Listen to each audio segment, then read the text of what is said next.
معمولات اتنے ہی رکھنے چاہیے جن کی پابندی ہو سکے. جی زیادہ معمولات مقرر کر لے آدمی اور پھر کر نہ سکے پابندی تو اس کا فائدہ نہیں ہے. تھوڑے ہوں مگر پابندی کے پابندی.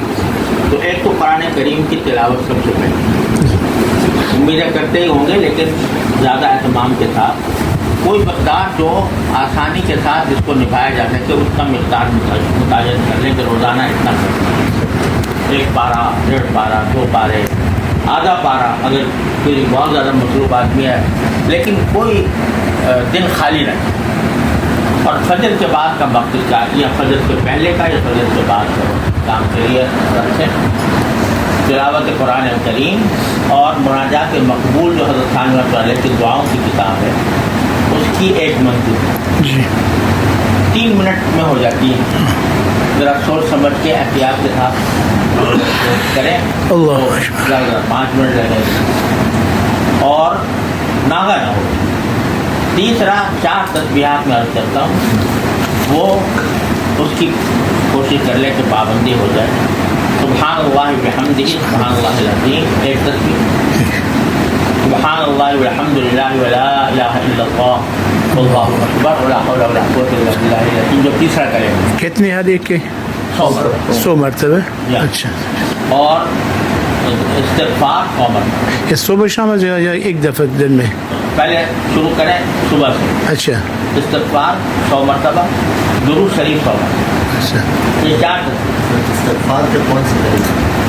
اچھا ہوا ہے تقول وہاں کی ذنبی مطلوب. اور ایک مرتبہ اگر یہ ہو استغفر اللہ العظیم الذی لا الہ الا ہو اور استغفر اللہ دوسری مرتبہ استغفر اللہ العظیم الذی ذنبی مطلوب. اس طرح کم سے کم ایک تصویر کی پوری کریں. اور 100 مرتبہ درود سے درود سے سب سے افضل وہی ہے درود ابراہیمی جو ہم نے معلوم کیا وہ 100. ان 4 کا تو فوری التزام انشاءاللہ کر دیا انشاءاللہ. اور اللہ تعالیٰ اس پر استقامت عطا فرمائے.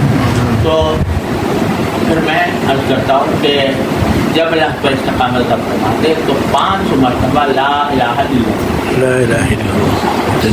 لا الہ الا اللہ اس طرح کہ لا الہ الا اللہ لا الہ الا اللہ لا الہ الا اللہ.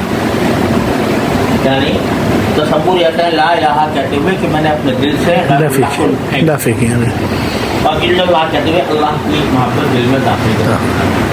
لا الہ الا اللہ لا الہ الا اللہ لا الہ الا اللہ جہر خفیف کے ساتھ 500 یہ کریے. تو اب یہ جو معمولات ہیں اذکار کے یہ در حقیقت ایک تقویت کے لیے مقویات ہیں. اصل چیز ہے گناہوں سے بچنا ظاہر اور باطنی گناہوں سے بچنا.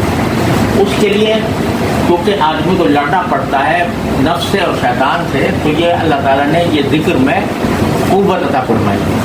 اگر آدمی ذکر کرنے والا ہے تو پھر شیطان کا مقابلہ اور نفس کا مقابلہ کرنے میں اس کو آسانی ہوتی ہے. اس لیے لیکن اصل چیز جیسے میں نے عرض کیا وہ ہے اخلاق باطنہ رضائل سے بچنا فضائل بخشنا. اس کے لیے حضرت حکیم محمد مولانا ثانوی رحمۃ اللہ علیہ کے مواعظ کو اپنے مطالعے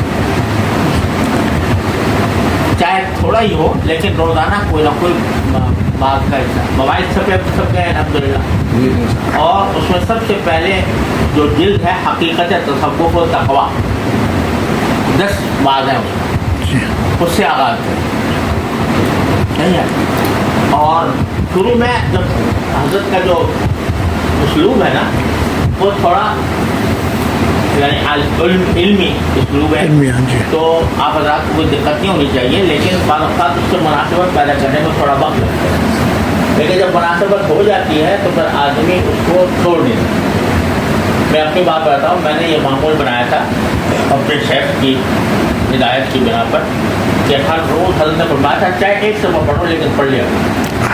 تو میں نے 5 منٹ رکھے تھے سے پہلے 5 منٹ میں پڑھا حضرت کے مواعظ پڑھا قرآن جو پڑھتا تھا. اب وہ شروع میں تو اس کی زیادہ مناسبت پیدا نہیں ہوئی تھی. جب تھوڑا میں نے پڑھنا شروع کیا تو ایسا ہو گیا کہ 5 کے بجائے 10 منٹ ہو گئے، 10 کے بجائے 15 منٹ ہو گئے، آدھے گھنٹہ اور وہ خود اپنی طرف کھینچتے تھے. اس طرح الحمدللہ میں نے موبائل کا جتنا سیٹ ہے، جتنی موبائل چیزیں ہیں، اللہ تعالیٰ نے سب نظر سے گزار دی. اور اس میں پھر میں نے یہ کام بھی کیا کہ جو آیات کے جو تفسیر حضرت فرماتے ہیں مواعظ کے اندر، وہ بسا اوقات بیان قرآن میں بھی نہیں ہوتی، کچھ الہامی ذات ہوتے ہیں، تو میں اس پر نشان لگا لیتا تھا کہ یہاں سے یہاں تک یہ نقطہ ہے اس آیت کے تحت. پھر میں نے اپنے ایک ساتھی کو دیا، اس نے وہ ساری جمع کر دی.